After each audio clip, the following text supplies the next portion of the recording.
অসংখ্য আন্তর্জাতিক খেলোয়াড়, যাদেরকে ছেলেরা যুবকরা অনুসরণ করে, মডেল বলে। ওরা কিসের মডেল?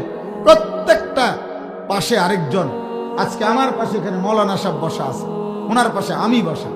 আর প্রত্যেকটা বেটা এই খেলোয়াড় বলো আর নায়ক বলো, তো তার সাথে যতবার মিডিয়ার সামনে আসে, ক্যামেরার সামনে আসে, প্রত্যেকবার আরেকটা নর্তকী নারী ওদের পাশে থাকে, অবিবাহিত, যার সাথে তার শারীরিক সম্পর্ক।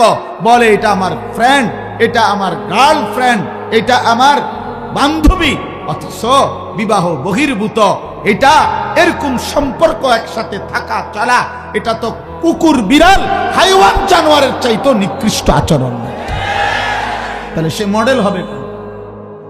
সে মডেল হবে কেন? সে তো জাহান্নামের টুকরা ছাড়া আর কিছু না। আন্তর্জাতিক খেলোয়াড় পৃথিবীবাসীকে বলছে, তার বান্ধবীকে দেখাইয়া, দুইটা বাচ্চা সহ দেখাইয়া বলছে, সে আমার বান্ধবী, তার সাথে আমার আজকে 9 বছরের সম্পর্ক। এই 9 বছরে আমাদের 2টা বাচ্চা হয়েছে। এখন আমি দেশবাসীকে, পৃথিবীবাসীকে জানিয়ে তাকে বিয়ে করতে যাচ্ছি।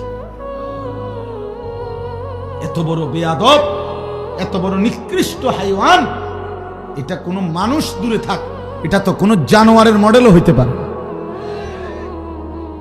কোনো কুকুরও তো এটা মানবে না।